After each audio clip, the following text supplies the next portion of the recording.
السلام علیکم ورحمۃ اللہ وبرکاتہ۔ اللہم صلی علی سیدنا محمد وعلی آل سیدنا محمد افضل صلواتک بعدد معلوماتک وبارک وسلم۔ بسم اللہ الرحمن الرحیم۔ مثل الذین اتخذوا من دون اللہ اولیاء کمثل العنکبوت اتخذت بیتا وان اوہن البیوت لبیت العنکبوت لو كانوا يعلمون ان اللہ یعلم ما يدعون من دونه من شیء وهو العزیز الحکیم۔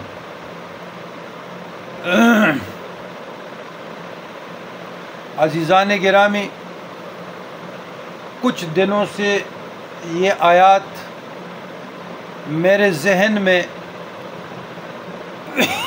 ایسے نقش ہو رہی تھی، میں نے چاہا کہ آپ لوگوں سے بھی اس کے خواص فوائد شیئر کروں۔ سورہ عنکبوت پارہ نمبر 20 امن خلق، آخری پیج۔ تو یہ تفسیر ہے تفہیم القرآن، اس کا صفحہ ہے 726۔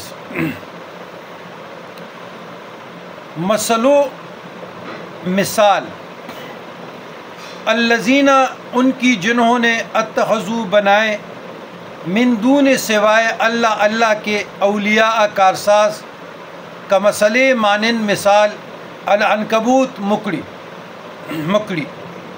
عنکبوت جو مکڑی کے جالے ہوتے ہیں، اتخذت اس نے بنایا، بیت گھر، وَإِنَّ أَوْهَنَ الْبُيُوتِ وَإِنَّ بے شک، اوہنا زیادہ کمزور، البیوت گھروں، لبیت البتہ گھر، العنکبوت مکڑی کا، لو کاش کے کانو ہوتے، یعلمون جانتے، انا بے شک اللہ یعلم جانتا ہے، ما جو یدعون وہ پکارتے ہیں، من دونہ اللہ کے سوا، اس کے سوا، من سے شیء چیز، وہ ہوا اور وہ عزیز غالب اور حکمت والا ہے۔ یہ ان لوگوں کی مثال ہے جو اپنے خواہشات کو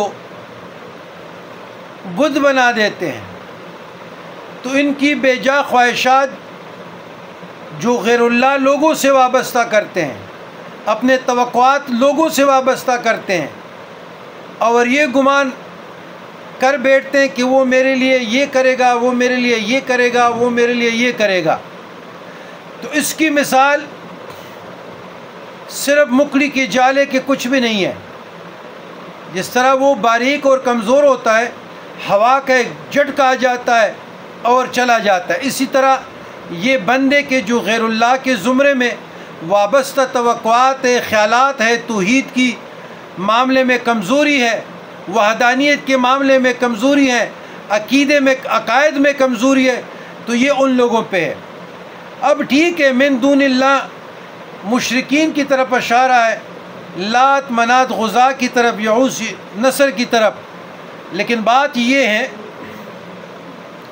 کہ جن لوگوں کی عقیدے کمزور ہوتے وہ مکڑی کے جالے کے علاوہ کچھ بھی نہیں ہے، تو اس کا ترجمہ یہ ہوا،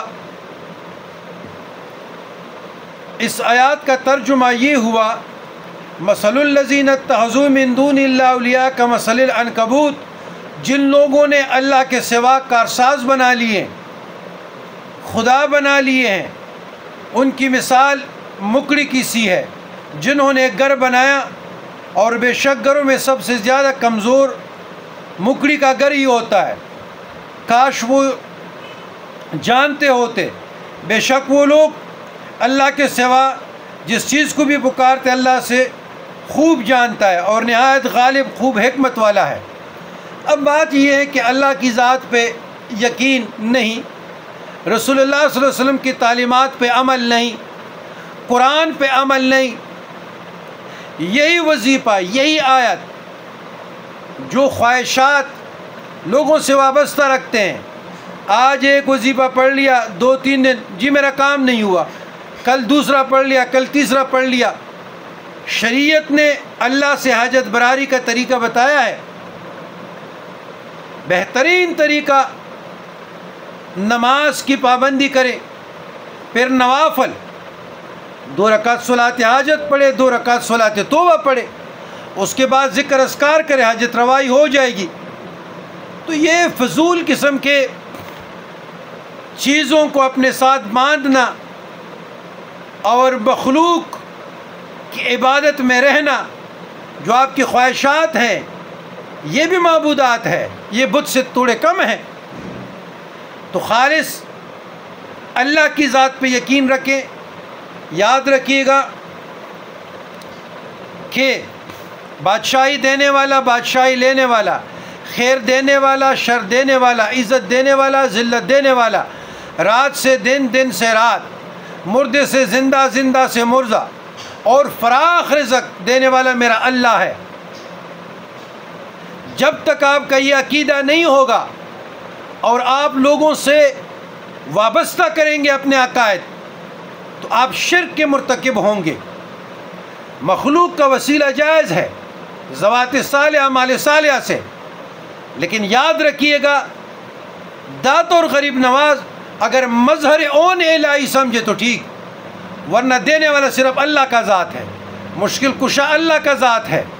انسان کا یہ منصب ہی نہیں ہے دینے کا، ہاں اللہ کی عطا سے جب دینے پہ آ جائے وہ مظہر اون الہی ہو جاتے ہیں۔ تو لہٰذا ساتھ ساتھ قرآن کو بھی سمجھو اور دین کو اپنائیں۔ آپ لوگ مارے گئے ہیں، اللہ کی رضا کے لیے پڑھیں۔ جتنے بھی مسنون اذکار ہیں ہم آپ کو بتاتے ہیں، تعلیم و تربیت، مطلب یہ ہے کہ آپ لوگوں کی تربیت ہو جائے، لیکن لوگ تربیت کے لیے نہیں آتے، دنیاوی نمود و نمائش کے لیے، کوٹھی مل جائے، ڈیکو بیڈ مل جائے، یہ مل جائے، وہ مل جائے، ٹھیک ہے، یہ ساری حاجتیں اللہ کے پاس لے جائے نا۔ اپنے نفس کی جو آپ کا غلاظتوں کا ڈیرا ماجگاہ بنا ہے، اس سے خواہشات باہر پھینکے۔ تو اللہ تبارک و تعالی ہمارے حالوں پہ رحم فرمائے، کرم فرمائے، اور ہمیں قرآن اور سنت پہ اور ریئل بزرگان دین کی تعلیمات صوفیاء پر کرام پر چلنے کی توفیق عطا فرمائے۔ سبحان اللہ بحمدی، سبحانک اللہم بحمدک، اشہد ان لا الہ الا انت، استغفرک و اتوب الیک۔